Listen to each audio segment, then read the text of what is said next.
Imagine o marido chamando, se lembra no outro vídeo? O marido chamou ela de aquela coisa deformada. Eu nunca me casaria com aquela coisa deformada. Falou isso na cara dela, entendeu? Ela passou por muitos traumas, foi expulsa lá da igreja metodista, galera só tirou sarro dela ali com relação ao grande desapontamento. Foi uma vida pesada, né? E ela, enfim, então ela viajava, sabe aquele negócio? Vou fugir da realidade, negação da realidade. Então, ela realmente não queria voltar a esse mundo tenebroso, né?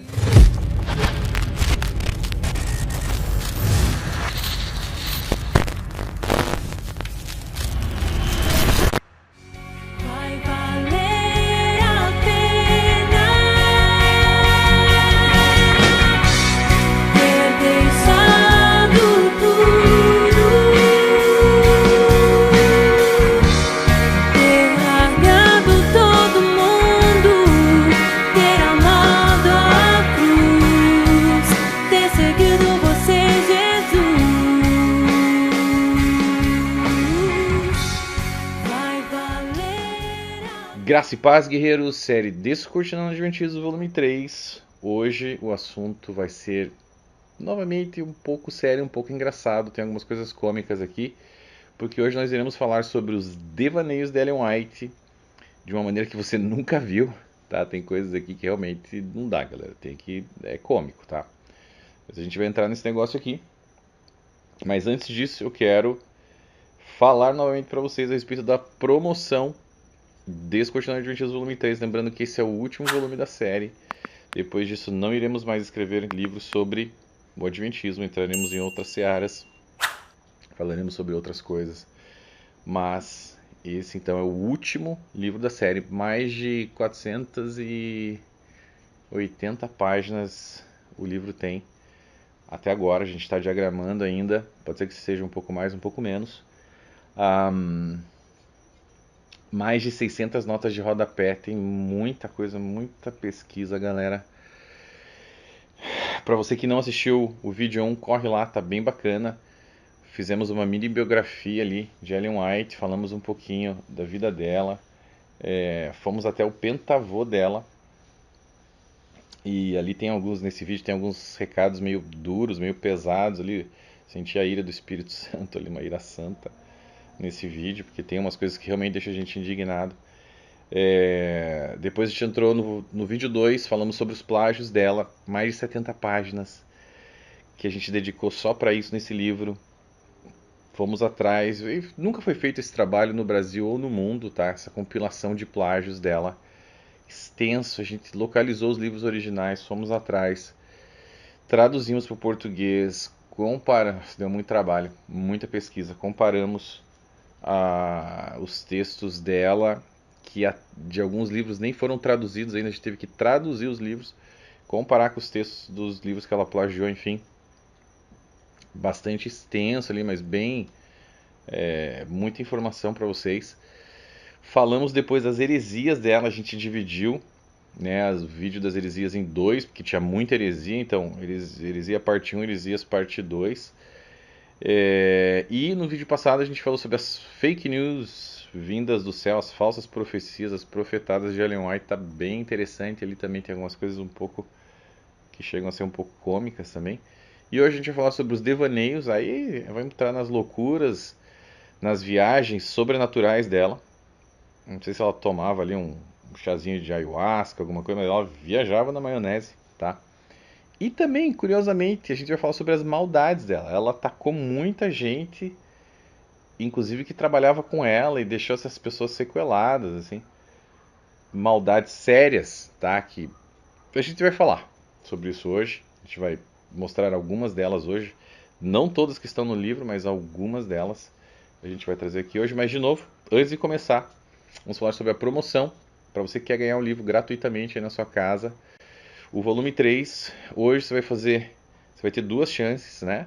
Novamente, a gente sempre está sorteando um livro no YouTube, outro livro no Instagram, tá? No YouTube é sempre a mesma coisa, o melhor comentário aqui vai levar o livro.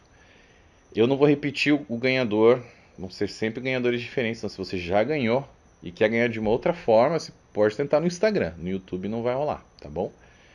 No Instagram hoje, gente, vai ser diferente, tá? Você que já tem o volume 1 hoje, volume 1. O que você vai fazer? Você que tem o volume 1 e não deixou ainda uma avaliação na Amazon. Você vai correr na Amazon, você vai deixar uma avaliação lá, vai escrever uma avaliação na Amazon, tá? Vai bater um print dessa avaliação e vai jogar nos stories, vai me marcar, @GleisonPércio, e você vai escrever, eu quero, hashtag volume 3, ou eu quero, hashtag, né, Jogo da Velha, Descortinando Adventismo volume 3, ou eu quero, hashtag, Descortinando Adventismo vol 3, né? E aí eu vou ler as avaliações e a avaliação que eu mais gostar, eu vou mandar uma mensagem para você no inbox aí no teu Instagram e você vai me mandar teu endereço e eu vou te mandar gratuitamente esse livro na sua casa, tá bom? Que mais que eu tenho para falar? Ah, sim. No site descortinandoadventismo.com você pode adquirir os livros, volume 1, volume 2, volume 3. O volume 1 está quase esgotando, galera. Se você não tem ainda, corre lá. A gente vai ter que, enfim, imprimir novamente o volume 1. Mas você tem também a chance de ter aí comprar os livros através do combo. Se você não tem nenhum dos três, a gente vai ter uma opção ali, já tem, né, no site, onde você vai poder comprar os 3 livros de uma vez, vai ganhar um desconto, acho que é 10, 15%, uma coisa assim de desconto. Aproveite esse descontão aí para poder levar os 3 livros se você ainda não tem, tá bom? Bom, para que não fique muito longo, vamos começar rápido aqui, galera. Vamos entrar num assunto bem interessante que são os devaneios de Ellen White. Veja bem, vamos começar com um verso, né, que ela escreveu ali, ó. O Senhor me proporcionou uma vista de outros mundos. Foram-me dadas asas, e um anjo me acompanhou da cidade a um lugar fulgurante e glorioso. Foram-me dadas asas. Ela literalmente ganhou asas, né? Bem estranho esse negócio aqui, tá? Mas tudo bem. O que acontece? Isso aqui é parte de um texto que a gente vai ler mais completo, mais à frente, mas a questão da Ellen White, gente, vamos analisar aqui. O assunto Ellen White é um assunto que é levado extremamente a sério pelos membros adventistas, né? Isso a gente está cansado de saber.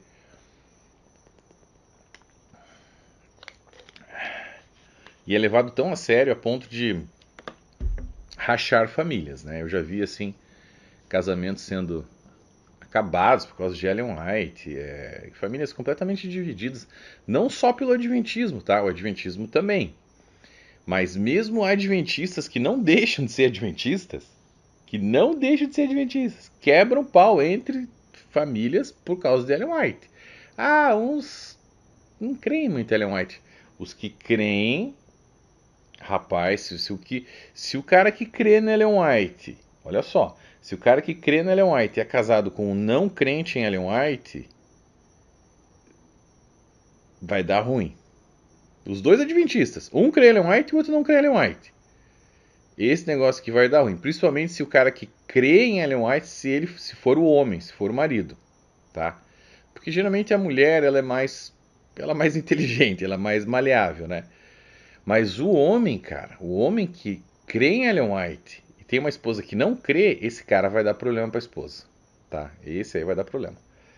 Enfim, mas o fato é que mesmo eu vejo assim, mesmo depois de a gente mostrar, né, todo esse trabalho, você mostra as fraudes, mostra os plágios, as falsas profecias, através de vídeos, livros, você mostra tudo. O assunto Ellen White é algo tão assim que envolve o fanatismo, sabe? Que quem é fanático de Ellen White olha, é só por Deus para quebrar esse negócio aí, tá? Então assim, a gente sabe que a gente tá, né?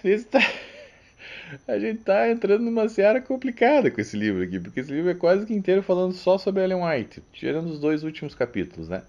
Então assim, quando a gente entra agora nos devaneios dela, a verdade é que esses devaneios, eles atingem níveis tão estratosféricos, assim, de absurdo, que eles chegam a ser cômicos, tá?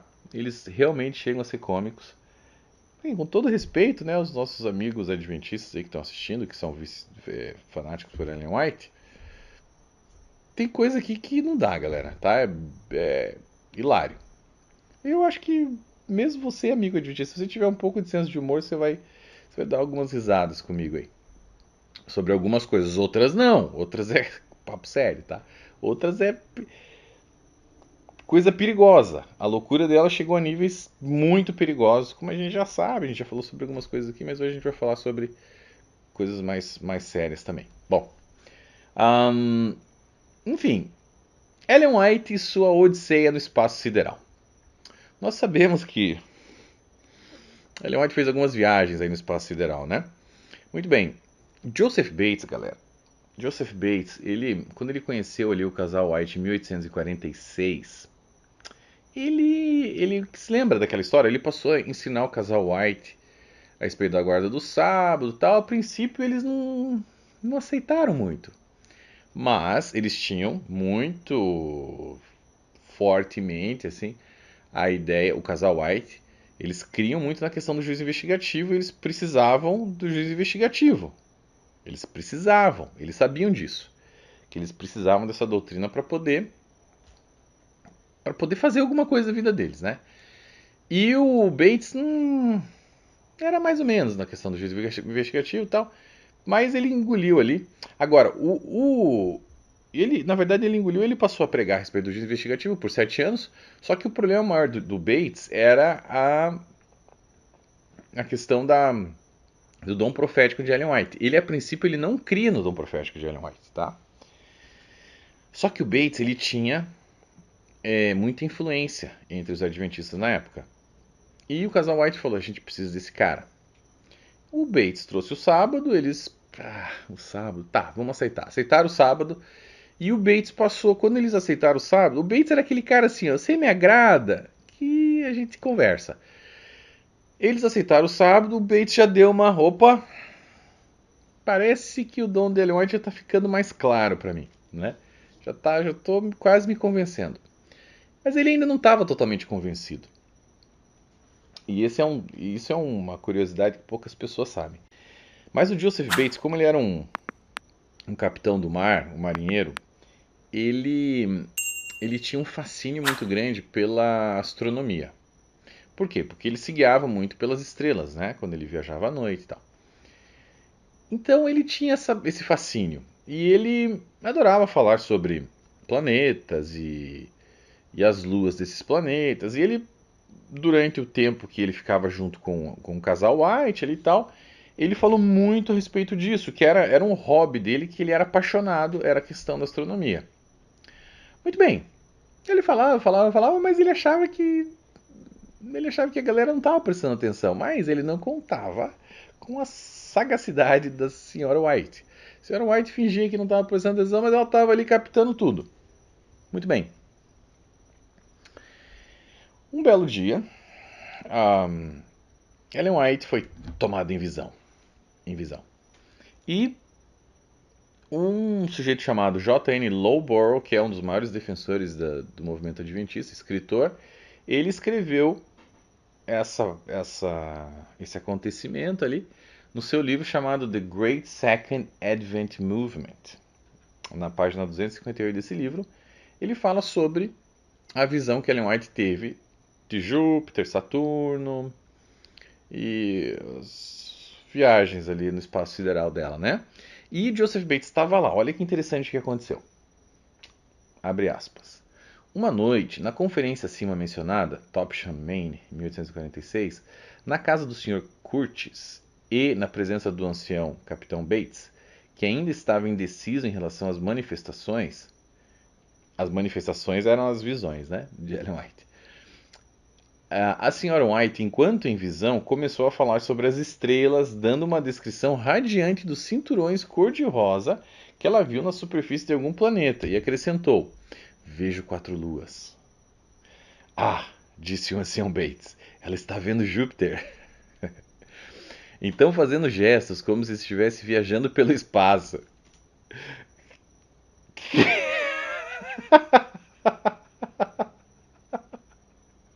Desculpa, galera.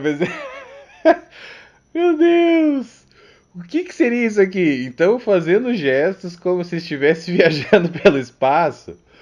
O que será que ela estava fazendo? Será que ela é Superman? Tan, taran, tan, tan, tan, tan. Ou ela estava, tipo, fazendo algo assim, né? Eu não sei o que era, galera. Mas ela estava fazendo gestos como se estivesse viajando pelo espaço, tá? Meu Deus.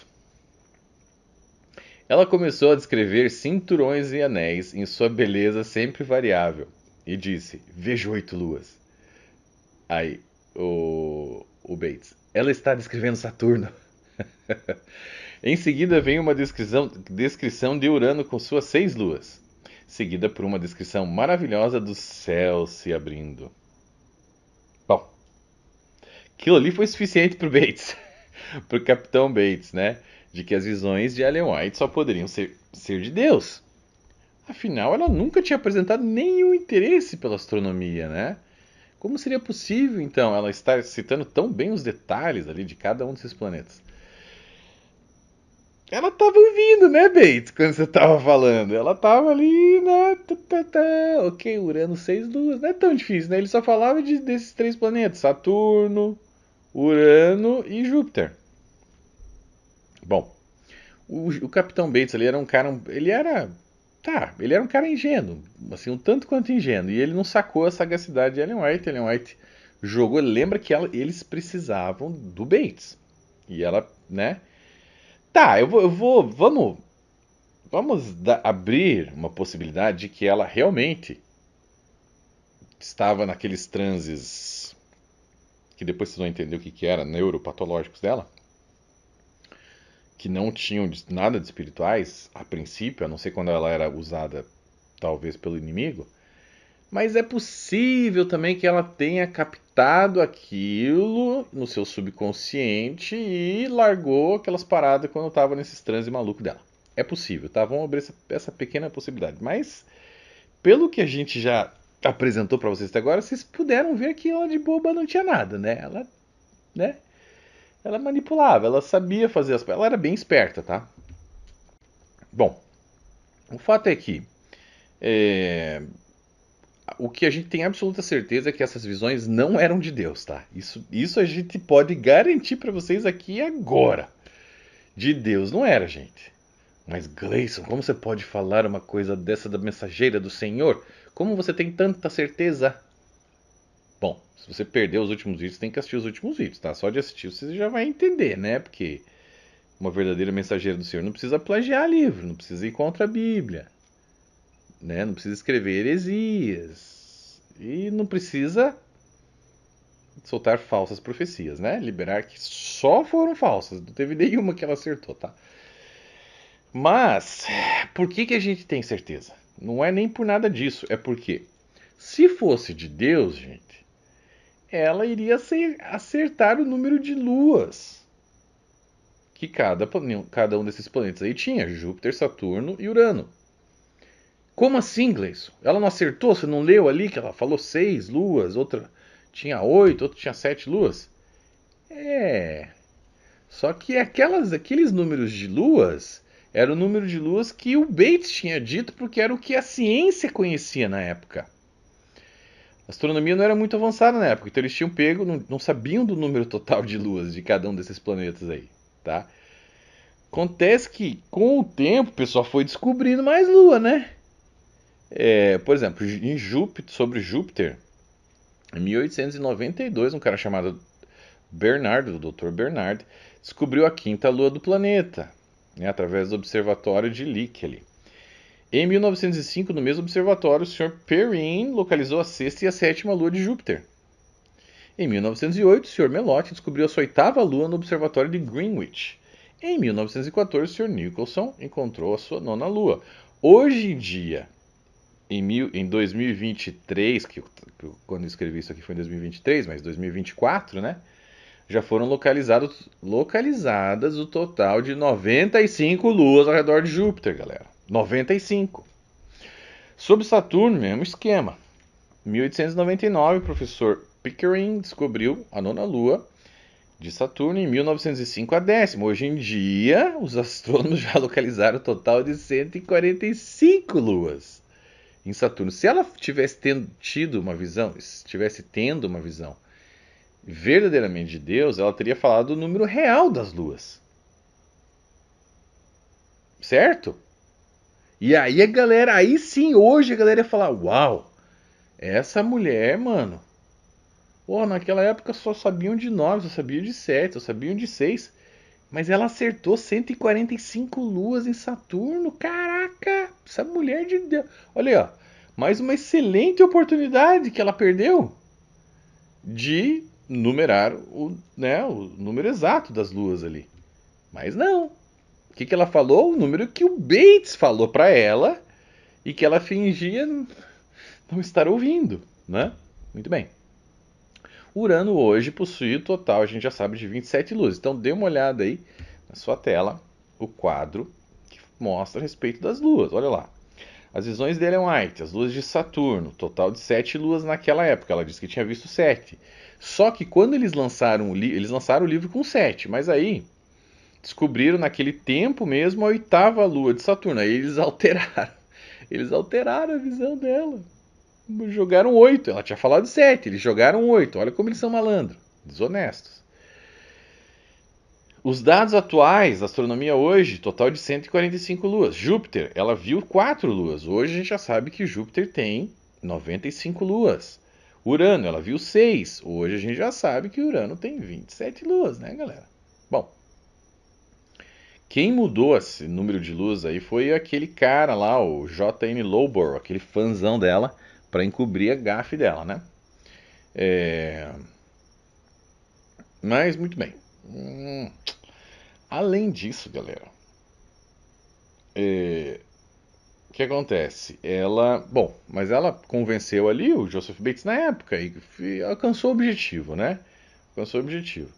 Hoje em dia, se fosse hoje em dia, o Joseph Bates não teria caído, né, nessas malandragens aí, porque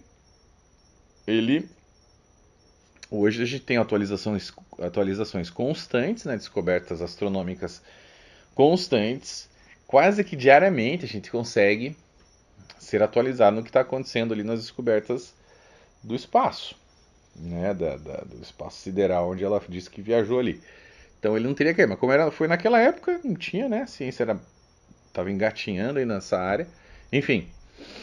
Mas hoje a gente já sabe que não é bem assim. Bom, as viagens galácticas da senhora White continuam. O que ela fez agora? Ela disse que encontrou, se lembra, o bom e velho Enoque. Mais uma passeadinha ali, voltinha no espaço sideral. Ela diz agora que encontrou o bom e velho Enoque em Saturno, galera. Olha só, vamos lá ler o texto que ela fala sobre isso. O Senhor me proporcionou uma vista de outros mundos. Foram-me dadas asas. E um anjo me acompanhou da cidade a um lugar fulgurante e glorioso. Aquele primeiro texto que a gente leu ali. A relva era de um verde vivo, e os pássaros gorjeavam ali cânticos suaves. Os habitantes do lugar eram de todas as estaturas, nobres, majestosos e formosos. Ostentavam a expressa imagem de Jesus e seu semblante irradiava santa alegria, que era uma expressão da liberdade e felicidade do lugar. Perguntei a um deles por que eram muito mais formosos que os da terra. Resposta foi: vivemos em estrita obediência aos mandamentos de Deus e não caímos em desobediência, como os habitantes da terra. Vi então 2 árvores. Uma se assemelhava muito à árvore da vida existente na cidade.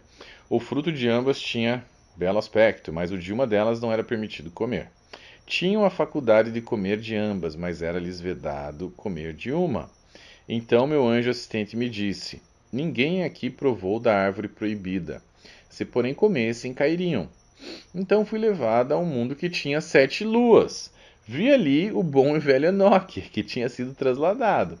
Em sua destra tinha uma palma resplendente e em cada folha estava escrito Vitória. Pendia-lhe da cabeça uma grinalda branca, deslumbrante, com folhas, e no meio de cada folha estava escrito Pureza. E em redor da grinalda... Por que esse cara estava usando grinalda, né? Grinalda quem usa geralmente é noiva, né? É uma mulher geralmente que usa grinalda. Mas tá. E em redor da grinalda havia pedras de várias cores, que resplandeciam mais do que as estrelas, e lançavam um reflexo sobre as letras, aumentando-lhes o volume.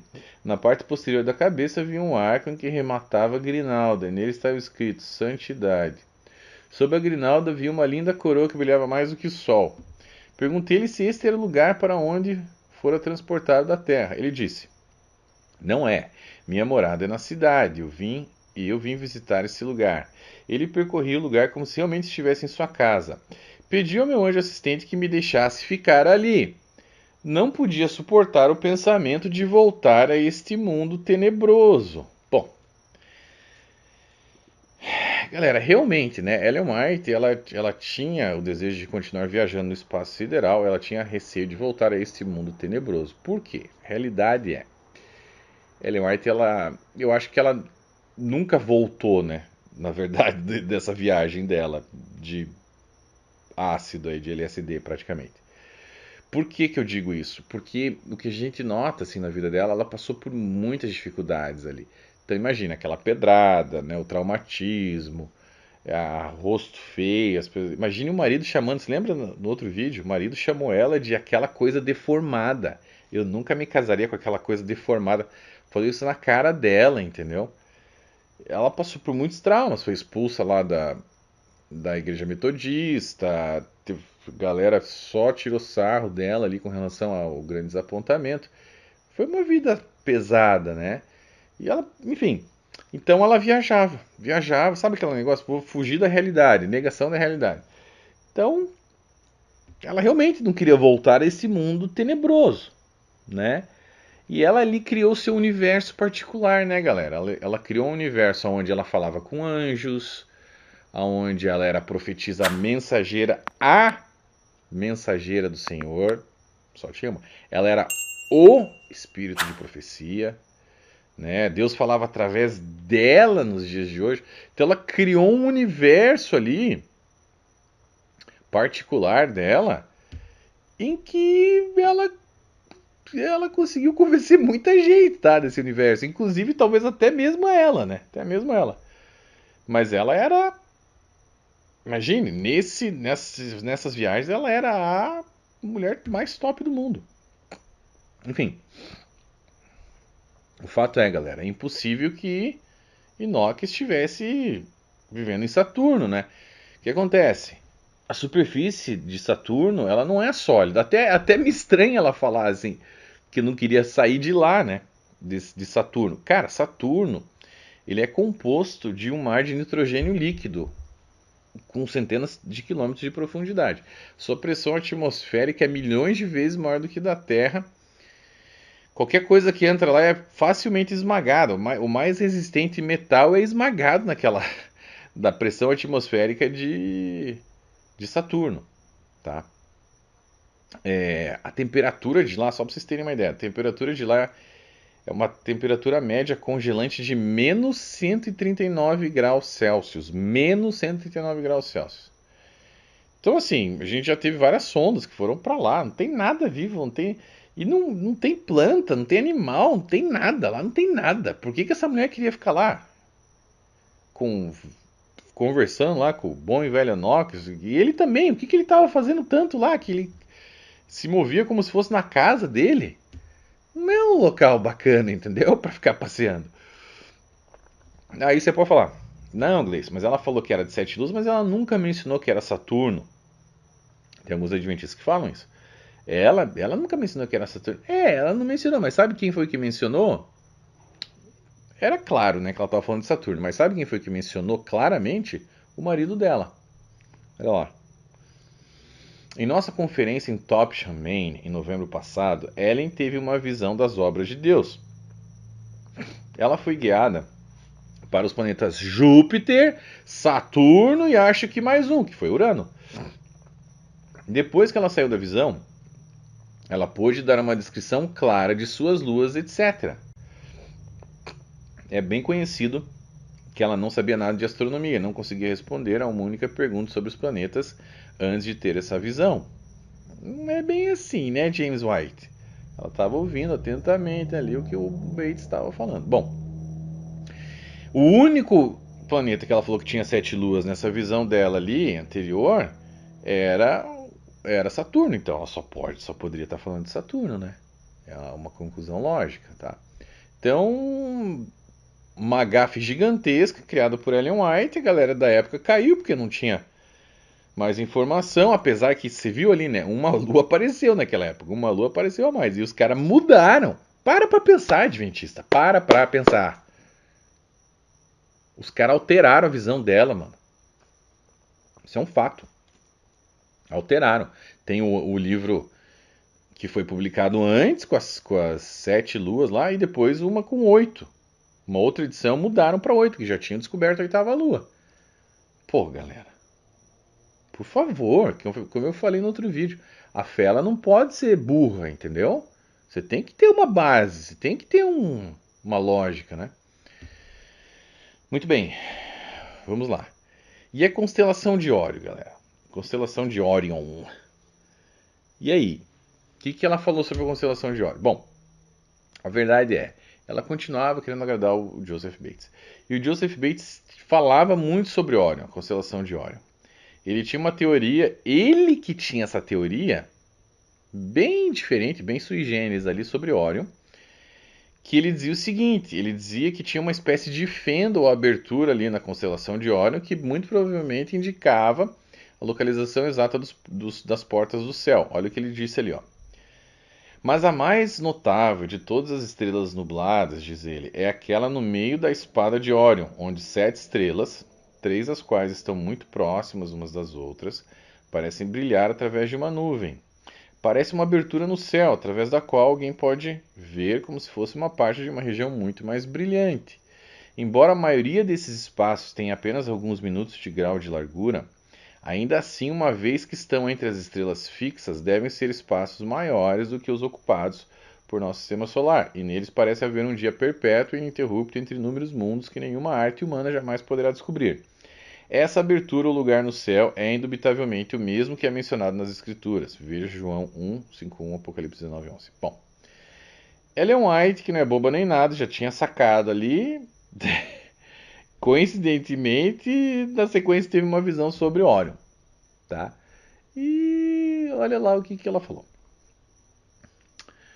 Mas, depois de ver os planetas, isso aqui quem escreveu foi o adventista A.W. Spalding, né, que falou a respeito de mais uma visão que ela teve, que se alinhou ali com as ideias de Joseph Bates sobre Órion.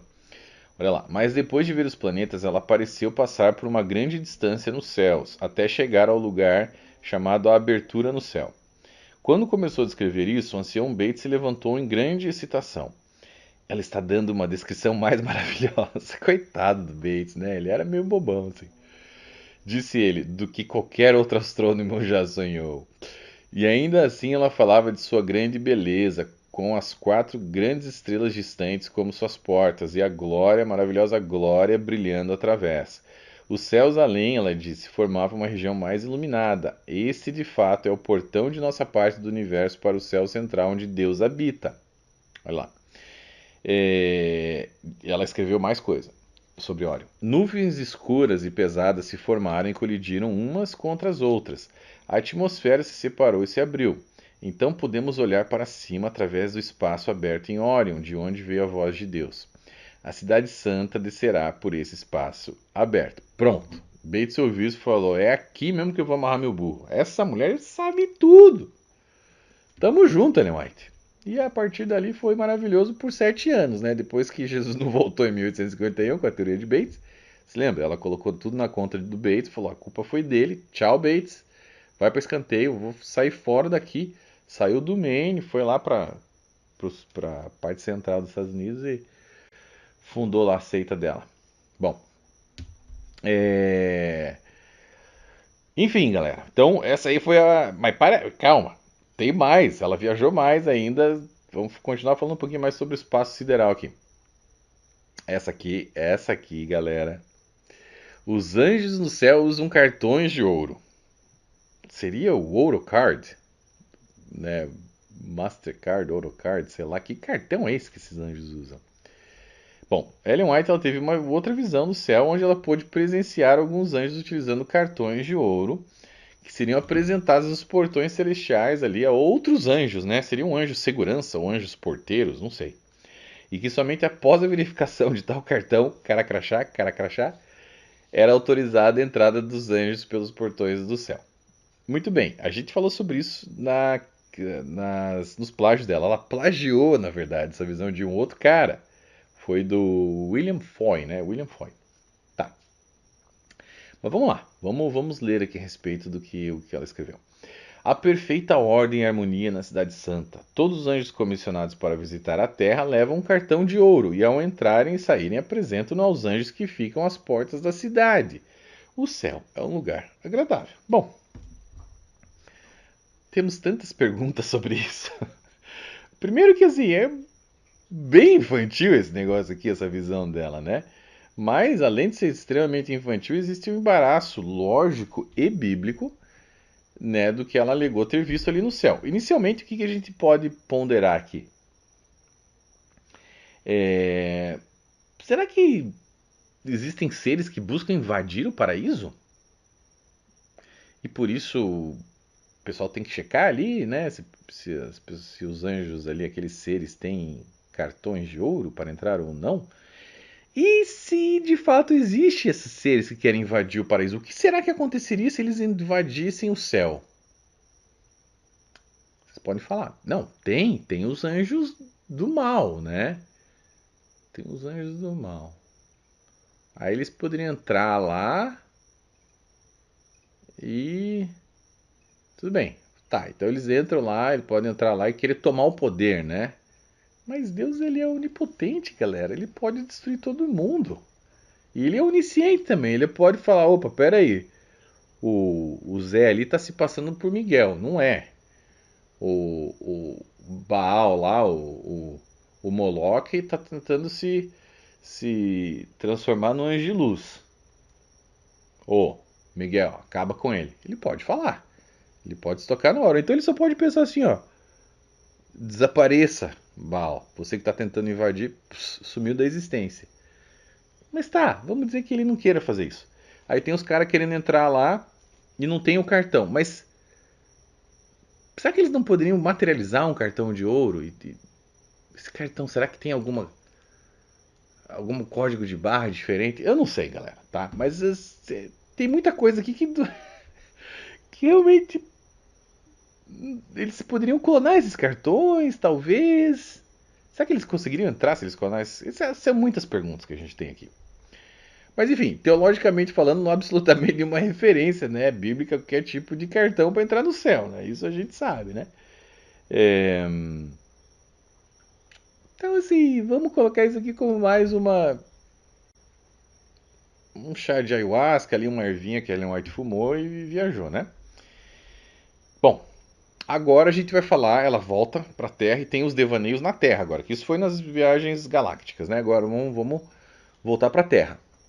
Aqui ela começou a viajar mais pesado na maionese sobre coisas do nosso dia a dia. Por exemplo, masturbação causa diversas doenças. Bom, agora tirem as crianças da sala, né? Masturbação, galera, claro que é algo tabu, né, entre os cristãos, e sim, pode ser ligados a pecados sexuais pesados, como pornografia, etc. Cuidado com esse negócio é sério, tá? Fica longe disso daí. E, de fato, os filhos de Deus, eles devem, né, cuidar muito com isso, evitar esses transtornos, etc. Isso é uma coisa. Só que a Ellen White, ela apresentou uma certa obsessão doentia sobre esse assunto aí, passou a escrever impropérios que simplesmente não condizem com a realidade, com as noções mais básicas da realidade, né, galera? Então, da ciência e da medicina. Então, vamos ver o que a Ellen White declarou a respeito das doenças que surgem no corpo em virtude da masturbação. Bom, vamos lá. Número 1. Dor nas costas, atrasos mentais, paralisia cerebral, câncer, doenças no fígado, doenças no rim, doenças no pulmão, neuralgia. A mãe pode gerar filhos anões com nanismo, problemas sérios de memória, os olhos encolhem e até mesmo a morte. Uau! Uau! Bom, isso aqui é um erro grosseiro, né, da Ellen White com relação à medicina. Não existe nada nem perto que chegue desse negócio aí, que o mensageiro do Senhor falou. Isso aqui a gente está trazendo, né, a título de realmente uma coisa ridícula que ela falou a respeito dessa questão. Ela usou ali, deu uma carteirada de profeta e falou: é isso aqui, pronto, acabou. E não tem nada a ver, galera, tá? Agora vamos entrar em coisas um pouco mais absurdas, assim, meio doidas. Mais devaneios, né? As perucas, elas superaquecem o cérebro. Bom, mais uma pérola da Sra. White que acabou dessa vez atacando as inofensivas próteses capilares. Vamos lá, vamos ler a respeito disso. Os cabelos artificiais e as almofadas que cobrem a base do cérebro, isso é ela falando, cobrem a base do cérebro, aquecem e excitam os nervos da medula espinhal centrados no cérebro. A cabeça deve ser mantida sempre fresca. O calor causado por essas coberturas artificiais induz o sangue ao cérebro. A ação do sangue nos órgãos inferiores ou animais do cérebro causa atividade não natural, tende à imprudência moral, e a mente e o coração correm o risco de serem corrompidos. Uau! A mente e o coração correm o risco de serem corrompidos. Mais uma grande gafe, né, galera? Vamos combinar aqui, publicado pela Sra. White, que foi praticamente apagada inteiramente dos livros dela pela Igreja Adventista. Só tem um local que você vai achar isso hoje, que é no livro The Health Reformer. Então, novamente, fica a pergunta, né? Como que alguém que é inspirado por Deus pode se sujeitar a anunciar tamanha gafe? Né? Por que Deus deixaria ela cometer essas gafes se ele havia escolhido ela para ser a profetisa dele para os nossos tempos? Interessante. Mais uma coisa aqui. É pecado ficar doente. Olha o que ela escreveu. É um pecado estar doente, pois toda doença é resultado de transgressão. Mais uma vez, Ellen White, ela joga um fardo extremamente pesado sobre os seus seguidores ali, que são afligidos por qualquer tipo de doença, né? Claro que sim, tem algumas doenças que é verdade, que o cara são acometidos ali porque o cara ele tá com um problema emocional, tá com algo psicológico, talvez está errando em alguma coisa, está escondendo algum pecado, isso pode acontecer, né? Fica ali as doenças psicossomáticas, por exemplo, né? Mas nem toda doença é psicossomática, nem toda doença é resultado de algo errado que o cara fez. Existem vírus, existem bactérias, existem doenças genéticas que simplesmente, e até mesmo o inimigo pode colocar, como aconteceu no caso de Jó. Né? A gente até leu sobre esse caso de Jó aqui. Vamos ler de novo. Saiu, portanto, Satanás, o acusador inimigo da presença do Senhor, e passou a afligir Jó, o servo de Deus, com feridas terríveis, que iam da sola dos pés até o alto da cabeça. Então Jó lançou mão de um caco de cerâmica e com ele coçava-se, raspando suas feridas, sentado sobre as cinzas. Então, aproximando-se a esposa de Jó, admoestou-lhe: deixe de ser teimoso em sua lealdade, homem. Isso não vai resolver nada. Amaldiçoa logo a Deus e morre. No entanto, ele lhe afirmou: mulher, tu falas como uma louca. Porventura receberemos de Deus apenas o bem que desejamos e não também o infortúnio que ele nos permite? E em toda essa provação, os lábios de Jó não o fizeram vacilar e pecar. Jó 2, 7 a 10. E o próprio Jesus, né, em João 9, 1 a 3, olha o que ele falou. E passando Jesus, viu um homem cego de nascença. O que esse cara fez? Ele era cego de nascença. Não pecou para ser cego. Perguntaram-lhe os seus discípulos: Rabi, quem pecou, esse ou seus pais, para que nascesse cego? Respondeu Jesus: nem ele pecou, nem seus pais, mas foi para que nele se manifestem as obras de Deus. Bom, Ellen White mais uma vez entra em contradição direta com as Escrituras, e fica aqui a pergunta: por que alguém que fosse verdadeiramente encarregada por Deus para falar ao seu povo, falaria contra a própria palavra daquele que a enviou? Interessante, né?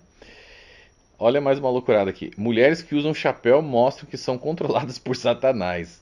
Coitado, o chapéu não fez nada para ninguém. Olha lá.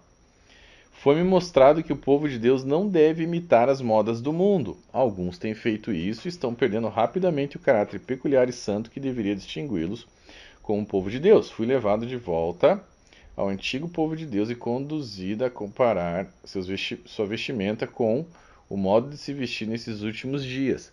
Que diferença, que mudança! Antes as mulheres não eram tão ousadas como agora. Quando saíam em público, cobriam seus rostos com um véu. Nesses últimos dias as modas são vergonhosas e imodestas, elas são notadas na profecia. Foram introduzidas primeiro por uma classe sobre a qual Satanás tem controle total, que, tendo perdido toda a sensibilidade, sem qualquer convicção do Espírito Santo, se entregaram à libertinagem para com avidez cometer toda sorte de impureza. Se o povo professo de Deus não tivesse se afastado grandemente dele, haveria agora uma diferença marcante entre sua vestimenta e a do mundo. Os pequenos chapéus expondo o rosto e a cabeça mostram uma falta de modéstia. As saias rodadas são uma vergonha. Bom, o que vemos aqui é um fanatismo ao extremo adotado pela senhora White com relação à moda da época, né? O que parece ela estava indicando ali sobre a questão do véu. Será que ela queria que as mulheres voltassem a usar o véu, como fazia a igreja de Corinto? Esquisito. E, claro, né, o extremo liberal do outro lado também é ruim, né? Mas assim, isso aqui também é um absurdo, tá? Agora, o que é mais interessante, galera, é que a gente nunca viu Ellen White usar nenhum véu. Mas sabe o que a gente viu Ellen White usar? Um lindo chapéu. Um lindo chapéu. Você pode conferir ela usando o chapéu no livro. A gente pôs a foto dela ali. Então é complicado, tá? Mais uma aqui. Afinadores de piano ficarão insanos. Aí é uma loucurada atrás da outra. Olha só. Ela escreveu: em muitos casos, aconselhei trabalho ao ar livre para afinadores de pianos, dizendo-lhes que, a menos que mudasse sua ocupação, teriam que lidar com a insanidade. Somos compostos de nervos e sentidos, assim como de consciência e afetos. Todas as partes da máquina viva devem ser sabiamente cuidadas e tratadas com consideração. O Senhor tem respeito pelo corpo, assim como pela alma. Que tem a ver isso aqui?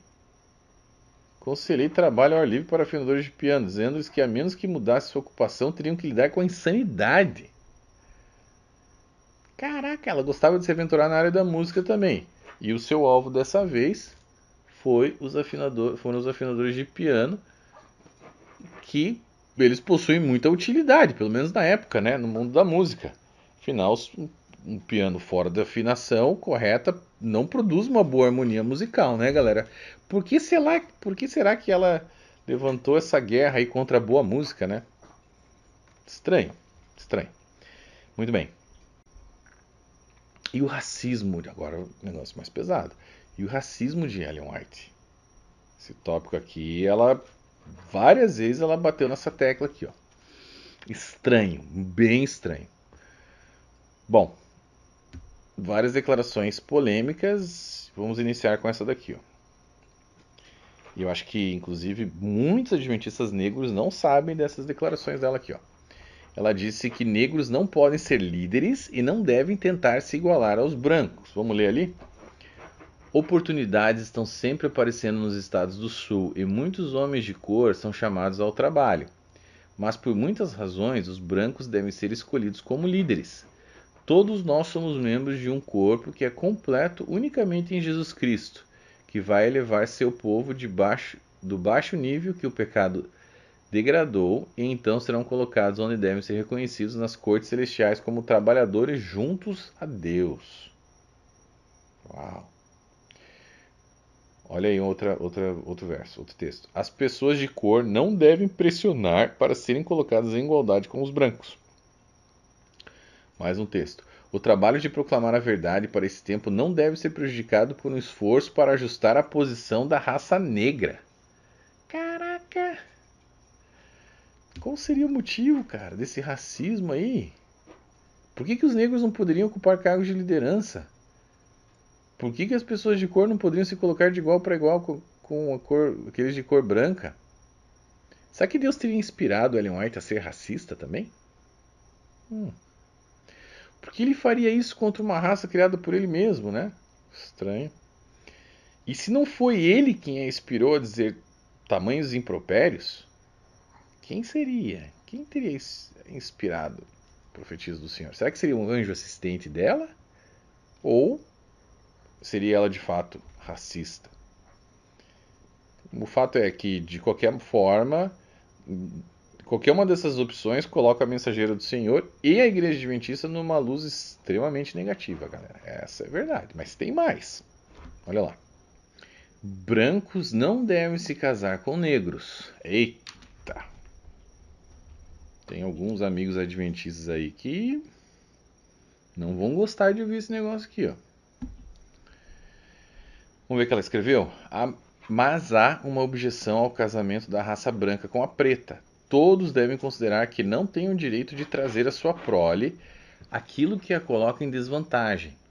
Não têm o direito de lidar com o patrimônio hereditário, uma condição que os sujeitaria a uma vida de humilhação. Os filhos desses casamentos mistos têm um sentimento de amargura para com os pais, que lhes deram essa herança para toda a vida. Nenhuma animação deve ser dada a casamentos dessa espécie entre nosso povo.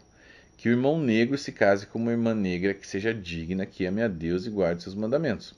Que a irmã branca que pensa em unir-se em casamento a um irmão negro se recuse a dar tal passo, pois o Senhor não está dirigindo nessa direção. Uau! Uau! O que acontece, galera? Ellen White ela escreveu isso aqui numa época em que a escravatura tinha sido abolida recentemente, tá? Em virtude ali das pressões ocasionadas pela Guerra Civil Americana. Então, assim, qualquer pessoa do bem que se dizia ser cristã, principalmente uma pessoa cristã, né? Deveria, no mínimo, por uma questão moral, apoiar o fim da escravidão e da segregação racial da época, tá? Mas Ellen White ela não entendeu dessa forma. Ela decidiu por realçar ainda mais a divisão demoníaca entre negros e brancos. Interessante, né? Você tem ali Martin Luther King, como uma figura emblemática, né?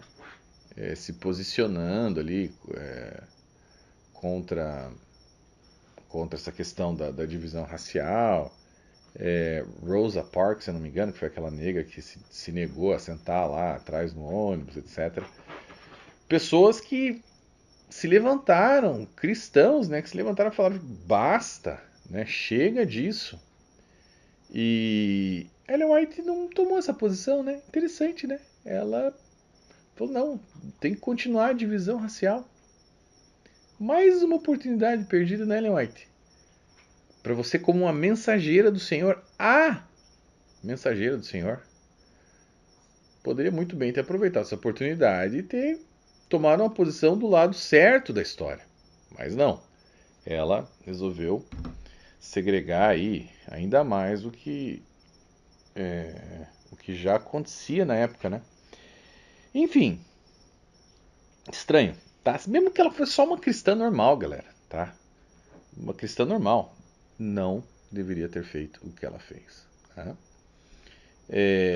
Mas a coisa fica ainda pior com essa questão do racismo. Olha só o que ela escreveu agora.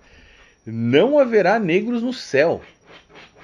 Não haverá negros no céu. Que estranho. Ela tinha, na verdade, ela tinha uma mania... Ei! Shhh, quieto aí! Ellen White ela tinha uma mania terrível de eliminar do céu qualquer pessoa que por qualquer motivo irritasse ela. E, pelo jeito, não foi diferente com a raça negra, as pessoas de cor.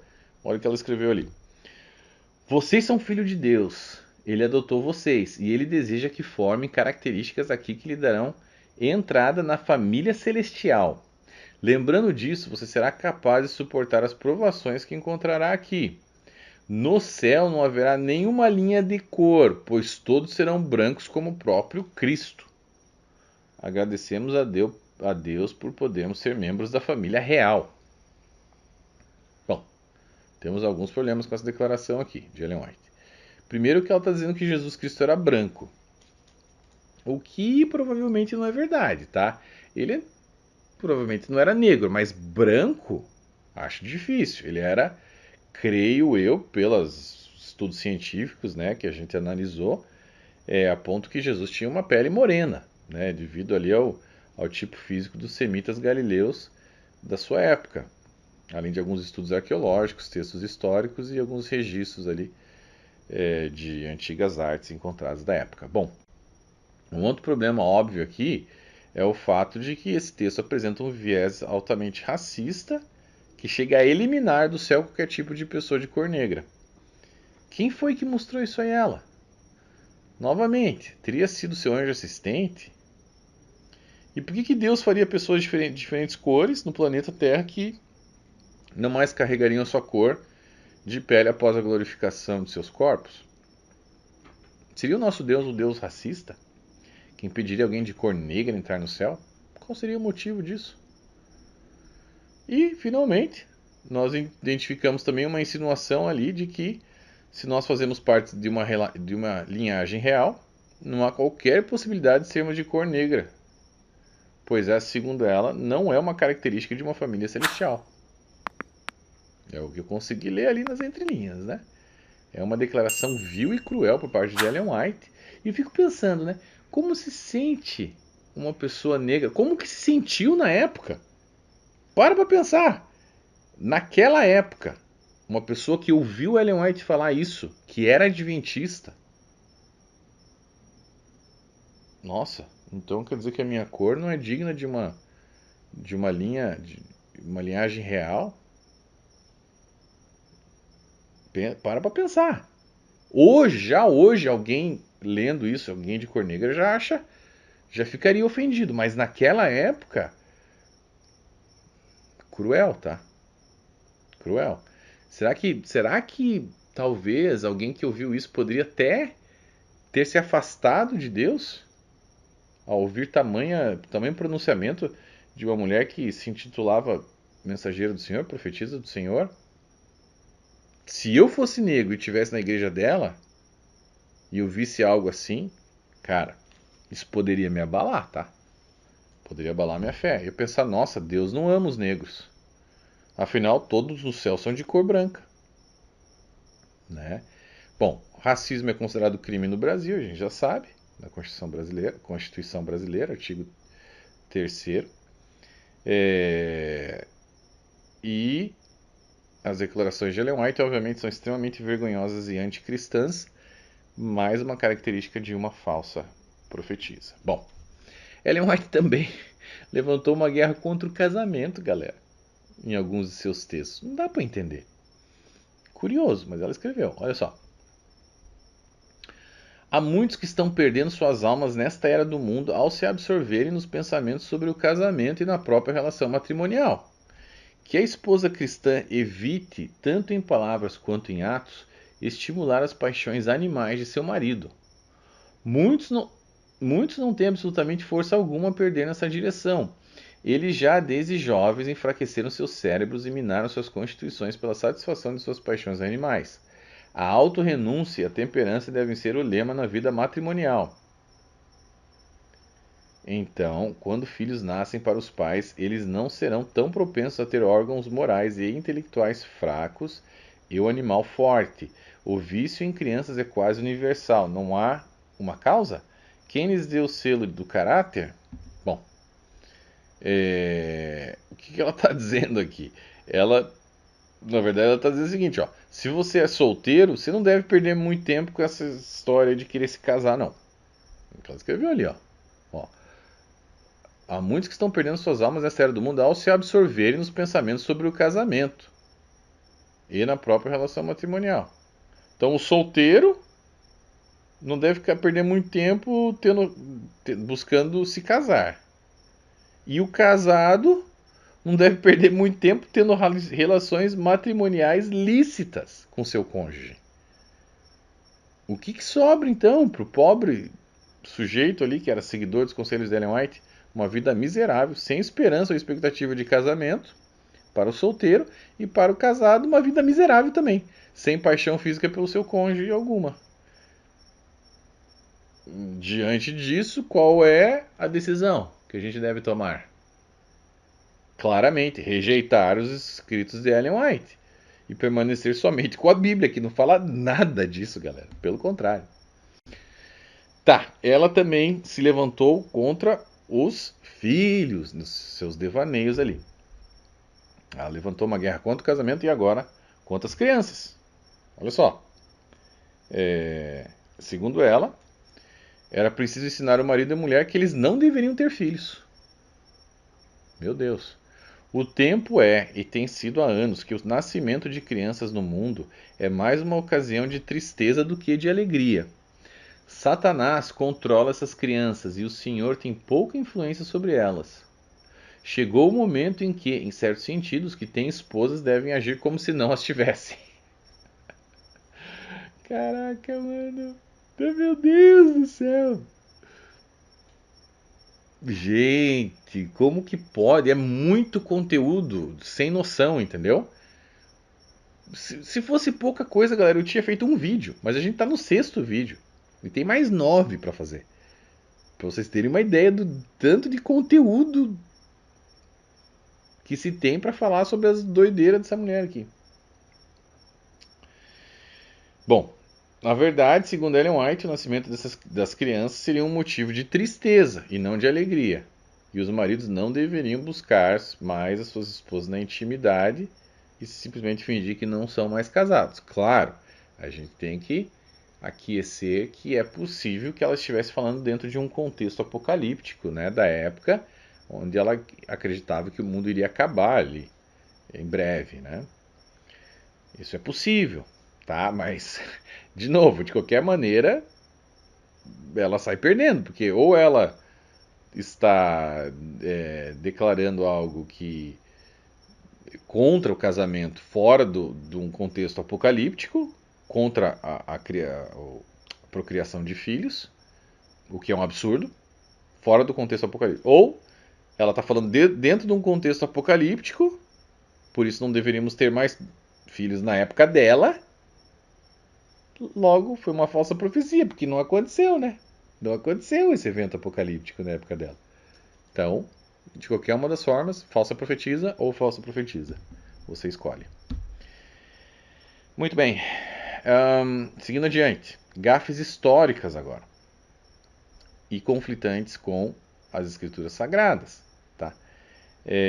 Além de ela ter feito todas essas loucuradas aí, escrito a respeito dessas loucuras, ela também escreveu erros históricos, mas muito erro histórico, tá? Tipo, só no grande conflito são coisas, mas é muita coisa. Então obviamente a gente não está trazendo tudo aqui, algumas coisas só.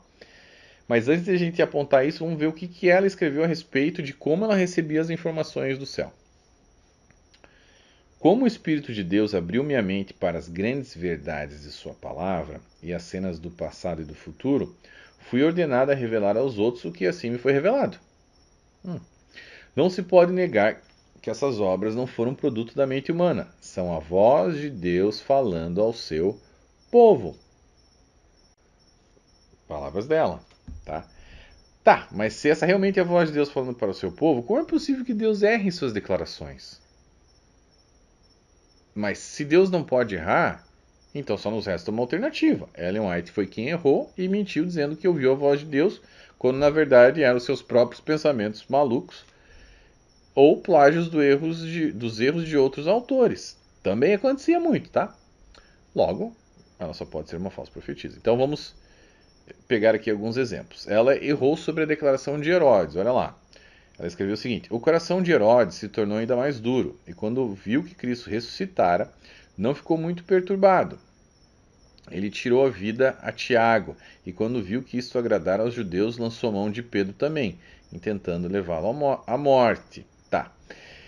Ellen White escreveu esse texto aí com o intuito de indicar que o mesmo Herodes participou do julgamento de Cristo. O mesmo Herodes que participou do julgamento de Cristo foi aquele também que matou Tiago e tentou assassinar a Pedro. Porém, registros históricos indicam que o Herodes que participou do julgamento de Cristo foi Herodes Antipas, que em seguida foi exilado para a cidade de Lyon, na França, no ano de 41 d.C. Na sequência, o governo da província foi transferido para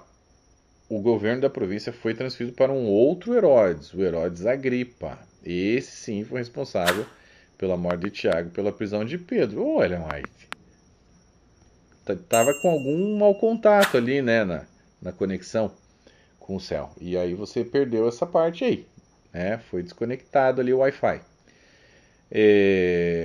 O fato é, essa passagem está errada. Ela também afirma que o mesmo Herodes que decapitou João Batista seria aquele que teria matado o apóstolo Tiago. Também está errado. A Igreja Adventista, o que ela fez? Ela corrigiu os erros da autora nas edições seguintes, colocando em colchetes ali em negrito as alterações feitas pela Igreja após verificarem a gafe histórica. Olha o que ela escreveu ali. Ele, Herodes, prendeu Tiago e o lançou na prisão, enviando depois um executor para matá-lo com uma espada, como outro Herodes havia ordenado a decapitação do profeta João. Ele então se tornou mais ousado, percebendo que os judeus estavam satisfeitos com seus atos e aprisionou Pedro. Bom, o fato é que a senhora White copiou essas declarações equivocadas de outros autores e, portanto, foi obrigada a consertar textos que, segundo ela, haviam surgido através das visões dadas por Deus. É complicado, ela plagiava os erros de outros autores. O teólogo adventista Don McAdams realizou o trabalho de doutorado dele em torno do livro Grande Conflito, a gente já falou sobre ele aqui, e ele verificou que Ellen White constantemente copiava erros históricos de outros autores. Olha o que ele escreveu. Ellen White não apenas estava pegando parágrafos aqui e ali que encontrava em suas leituras, mas na verdade seguindo os historiadores página após página, deixando de fora muito material, mas utilizando sua sequência algumas de suas ideias e frequentemente suas palavras. Nos exemplos que examinei, não encontrei nenhum fato histórico em seu texto que não estivesse no texto deles. O manuscrito... Vocês estão entendendo, galera? Não tinha, era tudo copiado. O manuscrito escrito à mão sob João Hus segue tão de perto o historiador que parece não ter passado por uma etapa intermediária, mas sim diretamente da página impressa do historiador para o manuscrito da Sra. White, incluindo erros históricos e exortações morais. Até as exortações morais do cara lá ela copiava.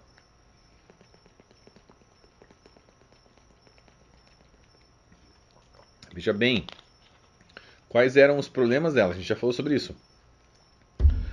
Se ela tivesse utilizado como pesquisa o livro de alguém e colocado a nota de rodapé e dado o devido crédito à pessoa, não tem problema. Mas ela não só não fazia isso, como ela dizia que Deus havia mostrado para ela. Você lembra? A gente já falou sobre isso. Então, por quê? Porque ela queria passar a impressão de que ela era uma profetisa do Senhor. E tem gente que caiu nisso e cai até hoje. Entende? Ela dava carteirada de profetisa, mas não era profetisa. Tá? Ela era plagiadora. Bom, Ellen White também demonstrava raiva pelas crianças, galera. Olha só. Não, agora aqui, na verdade, lembra que eu falei que tinha uma parte séria, perigosa aqui dos devaneios dela? Aqui é coisa séria, tá? Aqui é coisa séria. Olha o que ela escreveu. Bom, antes vamos apresentar um verso bíblico que demonstra quais são os frutos do Espírito Santo, né? Mas o fruto do Espírito é o amor, o gozo, a paz, a longanimidade, a benignidade, a bondade, a fidelidade, a mansidão, o domínio próprio. Contra essas coisas não há lei. Gálatas 5:22. Agora vamos mostrar o que a mensageira do Senhor demonstrou nos escritos dela. Imagine no dia a dia, né? Isso aqui foi nos escritos dela contra as crianças. Olha lá.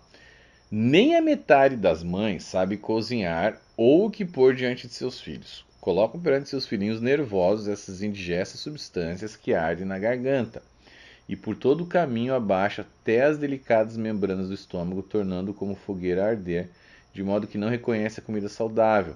Os pequeninos chegam à mesa e não podem comer isto ou aquilo. Tomam o controle e comem justamente o que querem, seja ou não para benefício seu.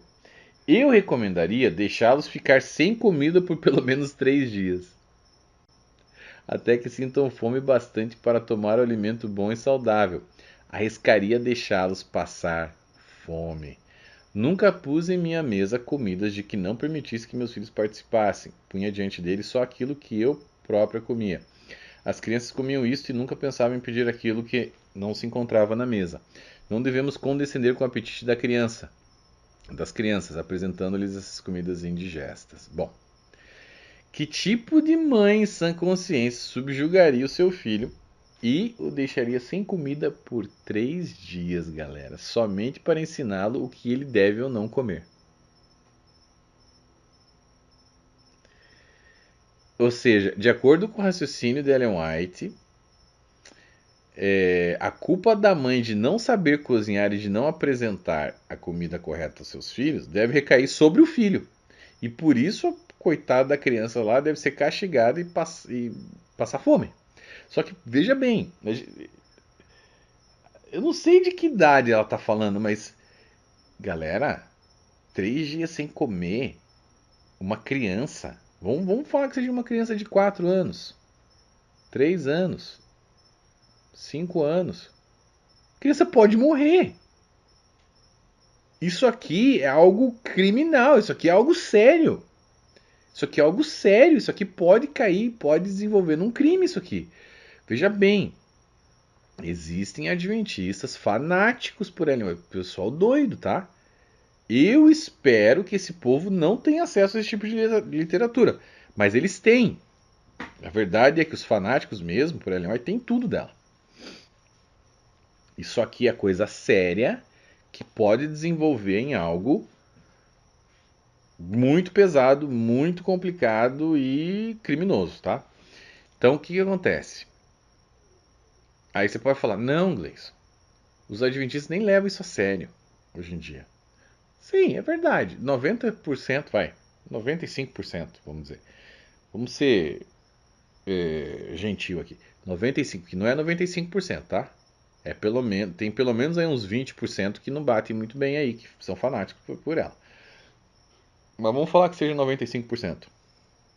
Que simplesmente não ligam para esse tipo de declaração e falam, deixa passar, né? Passa o pano ali.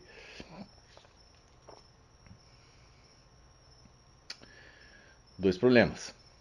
Primeiro problema, os 10% levam a sério e pode causar problemas pesadíssimos aos seus filhos. O outro problema, se 90% não leva a sério o que ela escreveu, então 90% deve sair da igreja. Porque ela escreveu isso, ela ensinou isso. E se você, amigo adventista, não está levando a sério, por que você está levando a sério as outras coisas dela? Por quê? Mas é uma coisa só. Não é uma coisa. Olha o tanto de coisa. Estamos no 6º vídeo, galera. Tem vídeo aí com quase 2 horas já. De eu falando, mostrando as doideiras dela. Não é possível. Se 90% não leva a sério isso daqui, 90% deve se retirar da igreja. Vai para uma igreja onde você leve os escritos ali que você crê a sério, leva a sério, tá? Que é o quê? Só a escritura. Fica só com a Bíblia, cara, tá bom? É o que eu te recomendo. No quesito espiritual, né? Você pode ler livros aí sobre história, sobre questões emocionais, psicológicas de outros autores, beleza? Mas o ponto de fé mesmo, a sã doutrina, tá? A base do evangelho, você tem que ficar... Esquece isso daqui. Esquece essa mulher. Essa mulher era doida, tá? Arriscado, perigoso, irresponsável. Falsa profetisa, galera, pelo amor de Deus. Bom, vamos entrar agora nas maldades dela. Ela fez muita maldade com muita gente, tá? Muita gente. E levou pessoas até ao hospício. Ao hospício. Isso não estou exagerando, aconteceu, tá? Bom, Lucinda Burdick. Você lembra da Lucinda Burdick? Ela escreveu uma coisa muito interessante que a gente relatou acho que foi no último vídeo. Ela escreveu o seguinte: pessoas de todas as igrejas logo começaram a abrir os olhos e se posicionaram decididamente contra as visões dela. E assim que o faziam, ela costumava vê-las com manchas em suas vestes. Como ela expressava, eu pessoalmente conhecia vários ministros a quem ela via chegando ao reino com coroas tão brilhantes, cheias de estrelas. Assim que se opunham às visões, ela os via condenados, amaldiçoados e perdidos para sempre, sem esperança.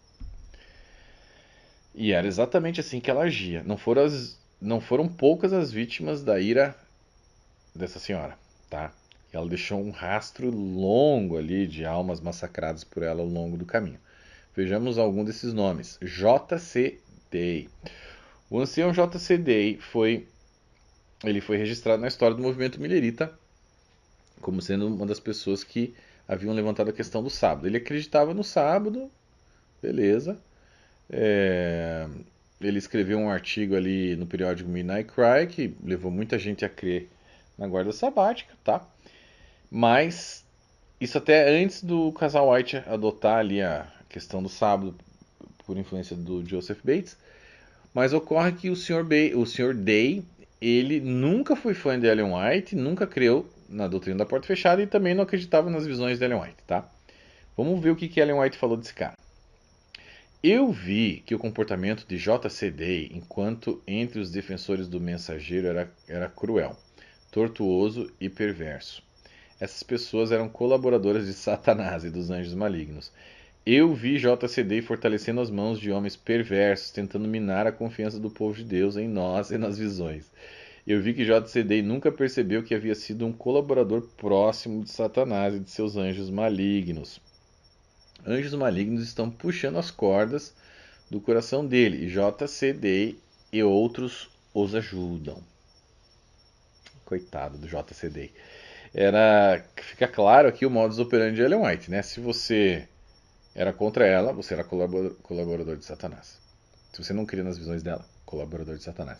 Cria nela, mensageiro do céu, cheio do Espírito Santo. Não cria nela, colaborador de Satanás. Bom, mais um cara aqui, J.F. Chaffee. Ele cria na palavra de Deus, cria na guarda do sábado, mas não cria no dom profético de Ellen White. E também não cria no juízo investigativo. Ellen White resolveu então ter uma visão sobre ele e publicá-la. Eu vi o caso de Chaffee, que ele professava ser santificado, mas seu coração não era reto diante de Deus. O Sr. Chaffee ouviu aquilo e não deixou por menos. Ele resolveu responder ali a alegação caluniadora de Ellen White. Ele escreveu assim: eu disse claramente a White, sua esposa, que não acreditava nas visões, e foi por isso que ela teve uma visão sobre mim. Mas posso dizer, nunca reconheci isso como verdadeiro. Tipo, cara, tô nem aí pra isso. D.M. Kenwright. Esse cara aqui, curioso o caso dele, porque ele fazia parte do núcleo duro de Ellen White. Ele era um cara bem próximo, ajudou eles ao casal White, né? Ele ajudou eles a levantar ali os hospitais ali na época, as escolas. Esse cara fez muito pela igreja adventista, mas ele se tocou depois de um tempo que a mulher era uma fraude, né? E ele abandonou a igreja adventista, viu que passava de uma loucura, e ele publicou um livro com muitas revelações ali extremamente comprometedoras a respeito da Sra. White, tá? Que se chama The Life of Ellen White, se eu não me engano. Muito bom esse livro aí.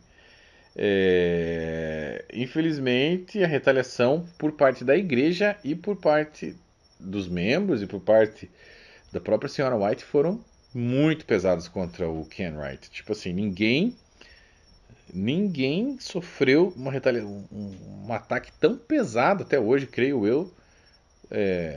Talvez Desmond Ford, mas nem ele, assim, tipo, Kenwright foi massacrado, entendeu? Nem o Papa, né, sofreu tanto ataque quanto esse cara, coitado. Bom, Ellen White, ela escreveu uma carta, quando ela viu que o Kenwright estava... De novo, ela era bem sagaz, ela viu que o cara ia dar problema, então ela pegou e mandou uma carta para ele. Só que ela era sagaz, mas ela, né, cometia vários erros, ela deixou um monte de rastro aí, tanto que a gente está mostrando tudo aí. E ela cometeu um erro com esse cara, porque ela não deveria ter mandado essa carta. Olha a carta que ela mandou para ele. Ancião Kenwright, querido irmão, fiquei triste ao ouvir sobre sua decisão, mas já tinha motivos para esperar por isso. É um momento em que Deus está testando e provando seu povo. Tipo assim, você era joio, né, cara? Tudo que pode ser abalado será abalado. Apenas aqueles que estão firmes na rocha eterna permanecerão. Aqueles que confiam em seu próprio entendimento, que não estão constantemente ligados a Cristo, estarão sujeitos a mudanças como essa. Se sua fé estava fundamentada no homem, então podemos esperar exatamente esses resultados. O cara continua cristão, cara. O que você está falando, Ellen White? Mas se você decidiu romper todos os laços conosco como o povo tem um pedido a fazer, por seu próprio bem, olha a ameaça, e também pelo bem de Cristo, afaste do nosso povo, não os visite e não compartilhe suas dúvidas e escuridão entre eles. Satanás está exultante por você ter saído de sob a bandeira de Jesus Cristo e estar sob a dele. Ele vê, cara, parece que eu tô vendo. Meu Deus do céu, parece que eu tô vendo. É o mesmo espírito, galera. Eu tô vendo assim os pastores adventistas. Hoje em dia é a mesma coisa. Falando com as pessoas que saem, né? Os dissidentes como eu, como Rodrigo Custódio, Wagner Olmos, a Débora Buffoni, toda essa galera aí. Mesma coisa. Eles ameaçam, entendeu? Fique longe. Aí eles colocam a igreja adventista como sendo Cristo. É a mesma coisa para eles, assim, né? Nessa situação, né? Ó, você está contra Jesus Cristo. Não, estamos contra uma seita, tá? Somos de Jesus, amigo. Somos de Jesus. Estamos contra as suas loucuras, suas falsas profecias, seus plágios, né? Continuamos com Cristo. Aliás, agora estamos verdadeiramente com Cristo, né? Porque ele nos resgatou dessa cilada aí. Vamos lá. Ele vê em você um agente valioso, Satanás, né? Vê em você um agente valioso para construir o seu reino. Você está seguindo exatamente o caminho que eu esperava que seguisse se cedesse à tentação. Você sempre desejou poder, popularidade. Isso é uma das razões para a sua posição atual. Mas eu te suplico, guarde suas dúvidas, suas perguntas, seu ceticismo para si mesmo. Ai, meu Deus do céu. Ela sabia, ela falou, esse cara aí vai me dar problema. Meu Deus, ele sabe de muita coisa. As pessoas lhe deram crédito por mais força de vontade e estabilidade de caráter do que você possui. Olha isso! Achavam que você era um homem forte, e quando você expressa seus pensamentos e sentimentos sombrios, Satanás está pronto para torná-los tão poderosos em sua natureza enganadora que muitas almas serão enganadas e perdidas através da influência de uma alma que escolheu a escuridão em vez da luz e se colocou presumidamente ao lado de Satanás às fileiras do inimigo. A influência da dúvida. Não peço uma explicação sobre o seu curso. O irmão Stone queria ler sua carta para mim. Eu recusei ouvir. A respiração da dúvida, da queixa e da descrença é contagiosa. Se eu tornar minha mente um canal para o fluxo imundo, a água turva e poluente procedente da fonte de Satanás, alguma sugestão pode permanecer em qualquer mente, poluindo-a. Se as sugestões dele tiverem tanto poder sobre você a ponto de levá-lo a vender seu direito de primogenitura por um prato de lentilhas à amizade dos inimigos do Senhor, eu não quero ouvir nada sobre suas dúvidas. E espero que você se resguarde para não contaminar outras mentes, pois a atmosfera ao redor de um homem que ousa fazer as declarações que você fez é como um miasma venenoso. Eu te suplico, afaste-se completamente daqueles que creem na verdade, pois se você escolheu o mundo e os amigos do mundo, vá com aqueles da sua própria escolha. Não contamine as mentes de outros e não se torne o agente especial de Satanás para trabalhar na ruína das almas. Que medo que você tava, hein, Ellen White, desse cara? Bom, ela já sabia, né? Não por visão, porque ela não tinha isso, mas por sagacidade, que o Sr. Ken Wright seria um problema grande para ela, como de fato foi, se concretizou. O apelo dela, porque foi um apelo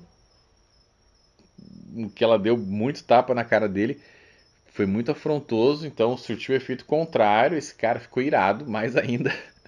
E aí divulgou lá um monte de segredo dela público, foi horrível para ela. E tá lá no livro dele lá, galera.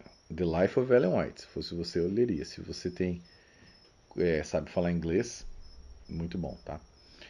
A.F. Ballinger. Bom, o Sr. Ballinger foi um pastor adventista, né? Que desempenhava ali o ministério dele na Inglaterra.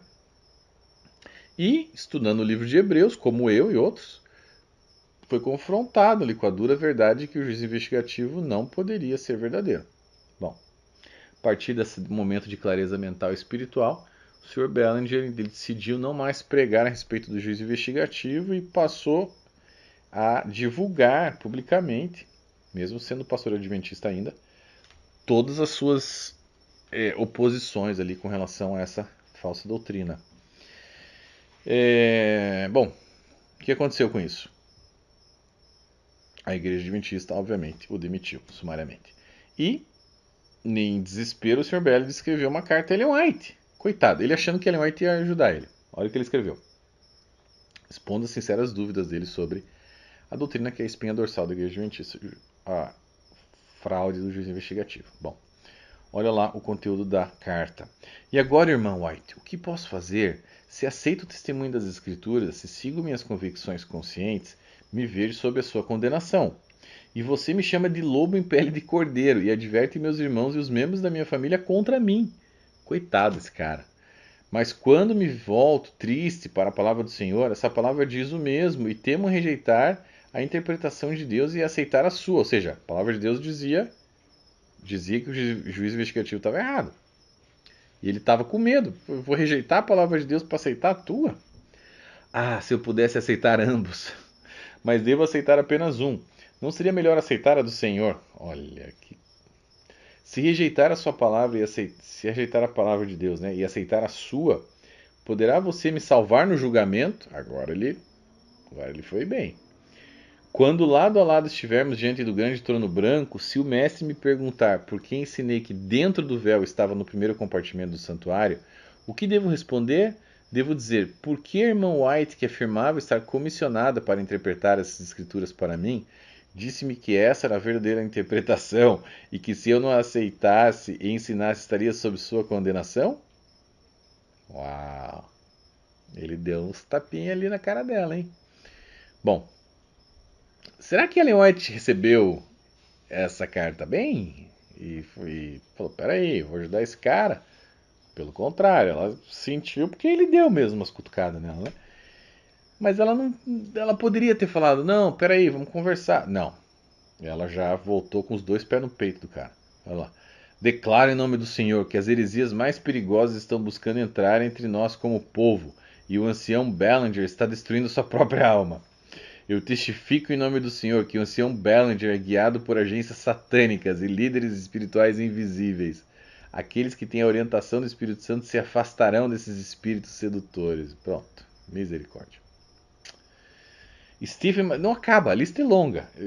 E isso que eu cortei uma galera que tá, resumi bastante para esse vídeo aqui. Stephen McCluggach, sei lá como se fala esse nome aqui. Foi um evangelista adventista que exerceu seu ministério na Austrália e Nova Zelândia por muitos anos. Bom, esse cara, quando Ellen White ele se mudou para a Austrália, ela e esse cara, esse senhor McCulloch, se tornaram amigos, né, e passaram ali a trabalhar juntos. A assistente pessoal de Ellen White, a Fanny Bolton, conheceu esse cara e a esposa dele em 1897, numa cidade chamada Currumbong. A Fanny confessou ao casal que ela estava envolvida no esquema de escrever livros ali, artigos e cartas para Ellen White e que acabavam sendo publicados no nome dela. Olha isso, galera. Confessou para esse casal aí. Mas na verdade quem estava escrevendo mesmo era a Fanny. Em alguns casos ela falou, e tem alguns casos ainda que é pior. Não fui nem eu que escrevi, nem Ellen White. A gente plagiou de outros autores. Vários dos nossos livros foram plagiados. Contou pro cara. O cara não conseguiu segurar a língua e espalhou para meio mundo lá. A congregação toda adventista que ele fazia parte ficou sabendo. E aí, né, a coisa pegou fogo, né? Rapidamente, Ellen White descobriu que a Fanny tinha divulgado o segredo para esse casal aí. Deixou ela furiosa. E ela disse o seguinte sobre a Fanny. As agências satânicas têm trabalhado através de Fanny Bolton. Vocês não acham um pouco estranho, galera? Que tenha tanta gente assim expondo ela e ela xingando todas as pessoas. Não acha estranho isso? Que o círculo dela, tanto de gente, tanto de confusão, é estranho, né? Um pouquinho estranho. Você não acha, irmão adventista? A própria assistente pessoal dela falou: pá, não dá, a gente tá plagiando. Teve outra que falou também, a Marian Davis. Bom, o Sr. McCulloch entregou sua carta de desligamento com a instituição adventista e alegou que o seguinte, ó, o motivo, né? Os motivos. Rejeito completamente as afirmações da Sra. White de que nesses dias Deus fala aos homens pelos testemunhos do seu espírito através da Sra. White. Também lamento as visões dos adventistas do sétimo dia sobre a expiação. Não me atrevo a acreditar que o sangue de Cristo não teve eficácia real até 1844. Uau! Tenho observado que as visões do santuário colocando a expiação de Cristo em 1844 retiram das pessoas a confiança na perfeição do mais glorioso evangelho da salvação plena, tornada perfeita pela oferta do sangue de Jesus Cristo de uma vez por todas. Caraca, esse cara mandou bem, hein? Mandou bem, gostei. Os ensinamentos de saúde dos adventistas do sétimo dia sobre chá e consumo de carne foram transformados em testes da fé. Verdade. Ellen White era rica e gastava uma quantidade enorme de dinheiro em sua casa enquanto professava o iminente retorno de Cristo. Verdade também, a gente vai falar sobre isso nos próximos vídeos. Verdade, tudo verdade. Bom, Ellen White, claro, né? O cara era um apóstata e escreveu o seguinte, ó. Os mais perversos falsos testemunhos saíram da boca do senhor e da senhora McCullough. E ele chamou o fiel testemunho dele sobre as suas práticas enganosas de lama e sujeira que Satanás derramou sobre os servos de Deus. Bom, coitado desse cara. Bom, mas ele mandou super bem ali na carta de desligamento. Muito bem. Tiveram vários outros membros da Igreja Adventista que foram atacados pela Sra. White, tá? E o que acontecia, gente? Olha só.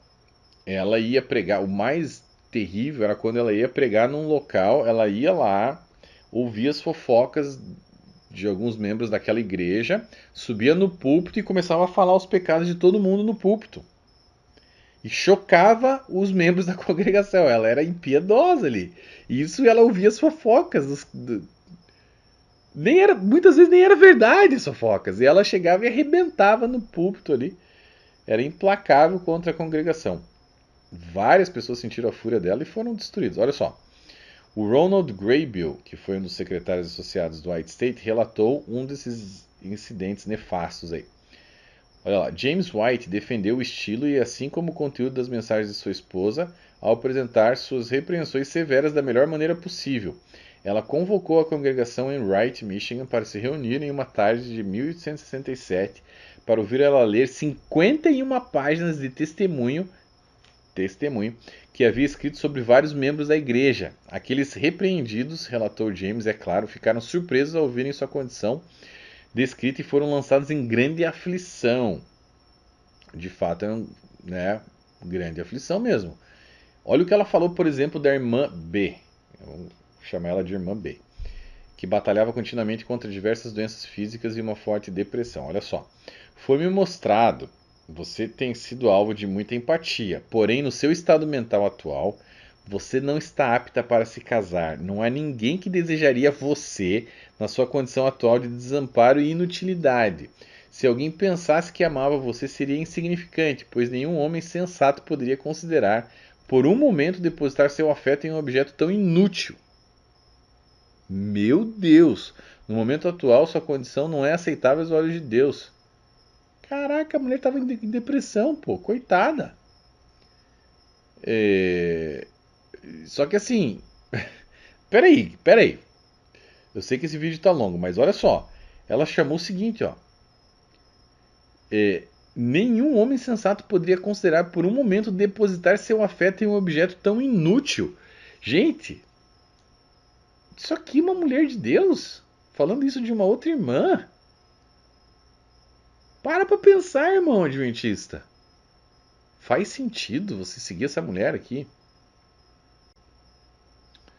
Só que assim, ela ficava indignada se a pessoa tinha depressão, mas ela também ficava indignada se o pessoal era muito alegre. O bom humor também incomodava ela. Ela não queria. Teve uma tarde de sábado, em 1868, num culto na cidade de Tuscola, Illinois, que a Sra. White decidiu discursar longamente a respeito do terrível pecado de se fazer piadas ou brincadeiras no dia de sábado. Afinal de contas, o santo sábado do Senhor deveria ser um dia de muita seriedade e cara feia no ambiente da igreja. Mais uma vez, ela publicamente repreendeu diversos membros ali, mas principalmente de maneira mais incisiva o casal Dowd. A senhora Dowd não pôde conter as lágrimas e em desespero clamava a Sra. White. Você me matou completamente, você me matou. A senhora White respondeu insensivelmente. Isso é exatamente o que eu esperava que a mensagem que eu trouxe fizesse. Caraca, mano. Tem vários outros relatos, tá? Eu vou resumir aqui que tá muito longo o vídeo, mas sabe o que que ela fez também? Isso aqui eu vou ter que ler porque é muito pesado. Ela também foi. é, o filho dela, Edson, foi alvo de bullying da própria mãe, da senhora White, tá? Em diversas situações. O Ronald Gray Bill, que é esse cara que escreveu um livro bem bacana também dela, trouxe diversos relatos cruéis sofridos pelo coitado do Edson ali, nas mãos da senhora White. Olha só. Edson frequentemente se via sob os cuidados de uma família e depois de outra. Imagine, ó, deixa com essa família, deixa com essa outra família. Ela largava o Edson ali. Quando seus pais estavam com ele, interpretavam suas frequentes doenças como parte do ataque de Satanás ao movimento adventista e as suas respectivas curas como evidência do endosso de Deus aos esforços públicos deles. Assim, mesmo em seus sofrimentos, ele era apenas um complemento às carreiras deles. Tipo assim, o Edson tá doente. Olha lá, Satanás tá atacando a gente através do Edson. Que porcaria. Aí o Edson melhorava. Ela, tá vendo? Ó, Deus agora curou ele por causa da gente, pelo nosso trabalho. O Edson era apenas um anexo ali ao ministério dele. A infância nômade não foi a única carga pesada de Edson. Ele também sofria com as constantes comparações desfavoráveis que seus pais faziam entre ele e seu irmão Willie. Desde que Willie nasceu, Edson recebia constante repreensão e condenação, enquanto seu irmãozinho recebia elogios e incentivos constantes. Willie era um bebê de bom humor, que raramente chorava. Edson tinha mais vida e agitação. Edson parece ter ficado preso em um ciclo vicioso, porque ele frequentemente falhava, e esperava-se que ele falhasse, e provavelmente por esperar isso dele, ele falhava repetidamente.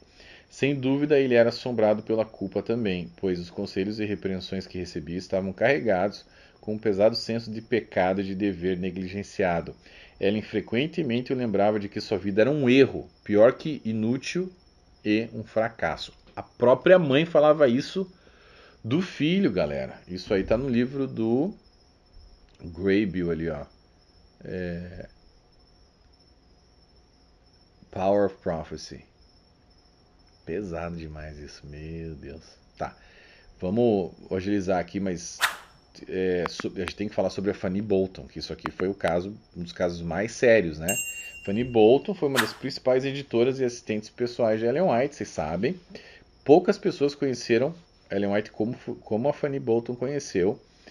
E a Fanny relatou que ao editar várias cartas ali da Ellen White a outras pessoas, cartas que ela realmente tinha escrito, o espírito da Fanny se entristecia ao ver tamanha crueldade nas palavras da Sra. White. Em 1892, ela escreveu para a Sra. White expressando o quão doloroso era para ela ter que editar esses testemunhos aí mais severos. Olha só. Às vezes, ou melhor dizendo, sempre, eu desejava não ter nada a ver com aquelas cartas que eram mais severas, cortantes.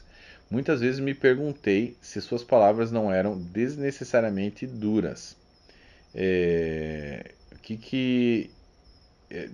Bom, Fanny confrontou ela sobre isso e sabe o que Ellen White fez com a Fanny?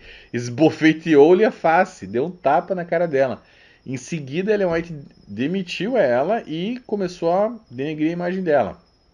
Olha o que ela escreveu, a Fanny, sobre o ocorrido. A Sra. White me cortou de todos os canais dos jornais e editoriais, escrevendo injusta e cruelmente a meu respeito, o que me levou à beira da morte. Tá, ela conseguiu sobreviver, a Fanny, do tamanho assassinato de reputação, mas o psicológico dela já não funcionava direito e ela acabou sendo internada num hospício em Kalamazoo, Michigan, por muitos anos por causa do tempo que ela passou ali convivendo com Ellen White. Teve também o Andrews, J.N. Andrews, que leva o nome da Universidade Andrews hoje por causa desse cara aqui. Foi um grande missionário adventista, ali, um dos pioneiros mais importantes da igreja adventista. Foi escritor, editor e teólogo. Apesar de todo esse trabalho e devoção que ele teve para a igreja, ele não foi poupado dos terríveis ataques psicológicos ali perpetrados pela Sra. White. porque ele não aceitava os escritos dela como sendo inspirados por Deus, né? Então, em 1860, toda a ira da Sra. White recaiu sobre o pobre Andrews, foi colocado numa carta de 24 páginas ali, endereçada a ele e à esposa, porque ele não aceitava as visões dela. Olha só. Vi que o irmão John sofreu extremamente em sua mente. O irmão John, que é o Andrews, foi levado quase à insanidade. Vi que sua família não está isenta de culpa. Eles não permanecerão na luz até que apaguem o passado ao confessarem seu caminho errado ao se opor aos testemunhos dados por Deus. Porque eles não aceitavam as visões dela, os escritos dela.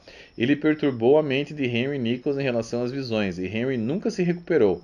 As visões são ou de Deus ou do diabo, não há posição intermediária a ser tomada nessa questão. Com relação a isso, a gente concorda com Ellen White. Com certeza não era de Deus, portanto era do diabo. Mesmo sendo atacado por Ellen White, o Sr. Andrews continuou trabalhando pela Igreja Adventista, né? A gente sabe disso. Mas a sua vida foi marcada por tragédias e várias dificuldades. Ali ele perdeu a esposa em 1872. Em seguida ele foi para a Europa, realizar missões com seus 2 filhos. Mas em 1878 ele retornou para os Estados Unidos para enterrar sua filha Mary e também o seu irmão. A saúde dele entrou em declínio. Ele não pôde voltar às missões na Europa até o ano seguinte. Pô, compreensível, né? O cara perdeu um monte de gente da família. Mas mesmo com todas as dificuldades, a Sra. White não apresentou nenhuma misericórdia ali, ó, o coitado do Sr. Andrews. Então a Ellen White enviou uma carta a B.L. Whitney criticando o Andrews duramente. E o teor da carta foi apresentado por Joseph Smoot na primavera de 1984 numa edição da revista adventista Adventist Heritage. Olha ali o que foi escrito. Ela disse que Andrews, esse cara falando sobre Ellen White, né? Ela disse que Andrews havia dado a impressão de sofrer quando ele suportou nada mais do que os trabalhadores comuns em sua primeira experiência nesse trabalho. Ela considerava Andrews como tendo uma mente doente. A Sra. White pensava que John Andrews morreria e disse que não poderia orar por sua vida, pois considero que ele tem segurado e ainda está segurando o trabalho na Suíça. Ou seja, ela queria que ele morresse porque ele estava atrapalhando o trabalho lá na Suíça. Cara, como que uma verdadeira mulher de Deus, profetisa do Senhor, não consegue nem orar pelos missionários da sua própria igreja, passando por dificuldades emocionais e de saúde? Só pela uma vingança pessoal, porque ele não cria nas visões dela, nos escritos dela, como sendo inspirados, né? O Sr. Andrews não conseguiu resistir a uma outra carta que ela mandou para ele lá, e acabou falecendo no dia 21 de outubro de 1883. Olha a carta que ela mandou para ele. Ela disse, de novo o Joseph Smoot escrevendo o que ela disse, né? Ela disse que, se você descer, isso agora, palavras dela, se você descer à sepultura, não quero que você desça enganado. Ela prosseguiu para enumerar os defeitos de caráter dele. Sentindo que as famílias Andrews e Stevens eram uma má combinação desde o início, ela acreditava que tinham fomentado nele o desejo de buscar simpatia, de gostar de ser piedoso, de ser considerado como alguém sofrendo privações e como um mártir, tipo, você se faz de coitado. Ela o repreendeu por se concentrar em si mesmo, por lamentar sua esposa e filha, como tinha feito, falando extensamente sobre sua rejeição ao conselho dela sobre se casar novamente. Ele nunca o fez. Ela disse a ele que não tinha sido um bom pai para seu filho Charles. Olha isso, o cara estava morrendo. Ela, você não foi um bom pai para o seu filho. Tem mais, gente. Tem muito mais gente que você vai ver no livro. Não dá para. O vídeo está muito extenso. Até deveria talvez ter feito 2 partes desse vídeo, mas é muita coisa. Aqui os devaneios dela foram vários, né? Vocês já sabem. Mas o caso é racismo, gente. Conselhos extremamente perigosos com relação a crianças, de poder levá-los aí à morte por não deixarem essas crianças sem comer. Isso pode levar a tragédia aos lares adventistas. Isso é um fato. Influências negativas. E o racismo é um crime hediondo, tá? E tá escrito aqui nos livros dela. E, enfim, outros conselhos equivocados sobre o regime alimentar que a gente vai falar lá na frente, mas assim, além das coisas cômicas, a gente teve essas questões absurdas, pesadas, sérias aqui, né? Que podem dar um problema sério. Ela também, como a gente viu, falou muita besteira com relação à ciência, astronomia, loucuradas ali, né? Mas esse é basicamente só mais um peça do quebra-cabeças que a gente encaixa para mostrar, de fato, como ela era uma falsa profetisa, né? Nunca foi inspirada por Deus. E a gente viu até agora o que? Que Ellen White foi alguém que deu conselhos tão ruins para os seus seguidores a ponto de levá-los a tragédias de grandes proporções, cometeu erros crassos sobre relatos bíblicos básicos, retaliava e amaldiçoava aqueles que descobriam a respeito de suas falcatruas, ela era racista, ela plagiava descaradamente conteúdo de outros autores, nunca acertou uma previsão profética, isso que a gente viu até agora. Criou falsas doutrinas e apresentou um outro evangelho ao seu público, influenciando negativamente a muitos. Operava segundo o espírito de Jezabel, a gente viu isso no primeiro vídeo, controlando e manipulando os homens líderes da instituição adventista. Caluniava e assassinava reputações de verdadeiros homens de Deus. Rotulava legítimas denominações cristãs como Babilônia e sinagogas de Satanás. E alienava os adventistas do restante do corpo de Cristo. Isso foi somente o que a gente viu até aqui, gente. É pesado, mas é verdadeiro. Enfim, é muito triste, né? Algumas coisas que a gente viu, algumas coisas são cômicas, outras são tristes, outras são preocupantes, outras são irresponsáveis, outras são criminosas, né? Racismo, deixar criança sem comer, hoje em dia plágios, etc. Enfim, é muita coisa até agora e a gente só está no 6º vídeo, tem mais pelo menos 9 vídeos pela frente. Então não deixe de assistir, galera. Se você não viu algum vídeo passado, assista, volte lá, assista os vídeos. Compartilhe esses vídeos sem dó, passa para o maior número de pessoas possível. Se inscreva no canal para você não perder os próximos vídeos. Curte aí o vídeo também e não se esqueça das promoções, muito importante. Deixa uma avaliação lá na Amazon do volume 1.